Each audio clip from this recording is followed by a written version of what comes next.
जय हिंद मेरे प्यारे दोस्तों। आज मैं आपको क्यूब रूट निकालना सिखाता हूं बहुत ही कम समय में। धैर्यपूर्वक बोर्ड को देखो। एक का क्यूब एक होता है, दो का क्यूब आठ होता है, तीन का 27 होता है, चार का 64 होता है, पांच का 125, छह का 216, सात का 343, आठ का 512 और नौ का 729। आपको कोशिश करो एक से लेकर आप याद कर लो 30 तक के क्यूब। अब देखा जाए एक के क्यूब का इकाई का अंक एक होगा, दो के क्यूब का इकाई का अंक यूनिट प्लेस वैल्यू 8 है, तीन का क्यूब इकाई का अंक 7 है, एज इट इज फोर के क्यूब का इकाई का अंक 4 है, फाइव में भी 5 है, सिक्स में भी 6 है, सेवन के क्यूब का इकाई का अंक 3 है, एट के क्यूब का इकाई का अंक 2 है और नाइन के क्यूब का यूनिट प्लेस वैल्यू 9 है। अब हमें इन वैल्यू का क्यूब रूट निकालना है नाम मात्र के समय में। ये सारे परफेक्ट वैल्यू हैं, बढ़िया सीखेंगे, फिर हम आगे नेक्स्ट स्टेप नेक्स्ट लेक्चर में बताएंगे। देखो, कहने का अर्थ समझो, इसका नियम क्या है। अंतिम तीन डिजिट का इकाई का अंक देखो एक है, तो ये इकाई का अंक एक किस में आता है, एक में आता है, तो एक यहां रख दो। उसके बाद मेरे मासूम से दोस्तों बचा कितना, 9। अब देखो ये 9 किसके क्यूब के नियरेस्ट है, तो दो का क्यूब 8, तीन का क्यूब 27, तो 27 ज्यादा हो जाता है तो उससे कम लेंगे, तो दो का क्यूब लेंगे, तो ये वैल्यू 21 का क्यूब हो गई। क्या हो गई, 21 का क्यूब। फिर से देखना, लास्ट तीन डिजिट का इकाई का अंक क्या है, 9 है। ये किस में आता है, ये 9 में आता है, ऐसे 9 लिख दो। अब ये 24 किसके क्यूब के पास आएगा, तो देखा जाए दो का क्यूब 8, तीन का 27, पर आप कहोगे पास तो सर 27 है, नहीं। अगर हम 27 ले लेंगे तो यहां 39 हो जाएगा।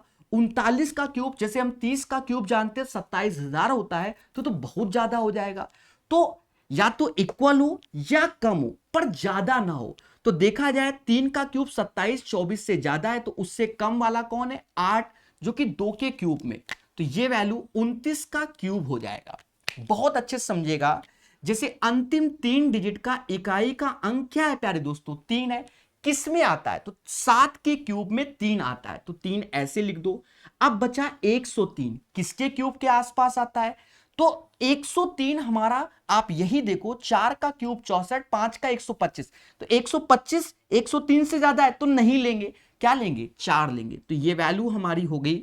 अच्छा, यहां 3 47 का होगा बच्चों, किसका, 47, क्योंकि यहां इकाई में क्या है, 3 है। बोलो बोलो, तो ये 47 का होगा। I hope you guys understand what I am saying. अब देखो यहां से फिर समझना, अंतिम में क्या है, इकाई का अंक 2। इकाई का अंक 2 किस में आता है, 8 में आता है, बोलो हां।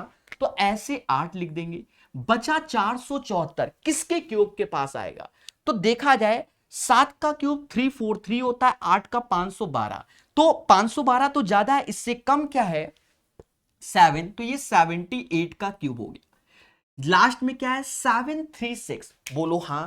इकाई का अंक क्या है बच्चों, 6, ये 6 में आएगा। अब 884 किसके क्यूब में, तो 9 का क्यूब 729, अगर मैं 10 का क्यूब लूं तो 1000 हो जाएगा, 1000 ज्यादा होता है, तो हम 7 2, तो यहां 96 हो जाएगा। अब देखो लास्ट में क्या है, 8 है, किसके क्यूब में आएगा, 2 के क्यूब में आएगा, बोलो हां।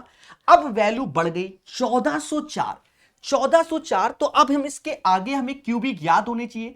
11 का 1331 और 12 का 1728, तो वो ज्यादा हो जाएगा, तो ये 112 का क्यूब होगा।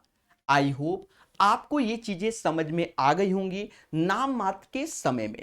तो इसको अच्छे से पढ़िए, दोबारा पढ़िए, मैं खुद रिपीट कर देता हूं। पहला उद्देश्य, अंतिम तीन डिजिट का इकाई का अंक एक है, एक एक में ही आता है, एक ऐसे लिख दो। बचा 9 किसके क्यूब के आसपास, तो 2 का क्यूब 8, 3 का 27 ज्यादा होता है, तो 21 का क्यूब हो गया। अंतिम तीन डिजिट का इकाई का अंक 9 है, 9 9 के क्यूब में आता है, 9 रखा 24, तो 2 का क्यूब 8, 3 का 27, 27 ज्यादा होता है, तो 2 का क्यूब लेंगे, बोलो हाँ। अब देखो 103823 में, तो अंतिम अंक क्या है, 3 है बच्चा, अरे बोलो हाँ। 3 किसके क्यूब में आता है, 7 के क्यूब में आता है, तो अंतिम में 7 लिखेंगे। अब बचा 103 किसके क्यूब में, तो आप देखो 5 का 125, 4 का 64, तो आप समझ गए होंगे 4 रखेंगे। फिर ये तो आपको समझ में आ गया, बोलो बोलो टेल टेल। तो कैसा लगा आपको ये सेशन कमेंट बॉक्स में जरूर बताइएगा, क्योंकि नाम मात्र के समय में ऐसे लेक्चर अब धीरे धीरे आते रहेंगे। धन्यवाद।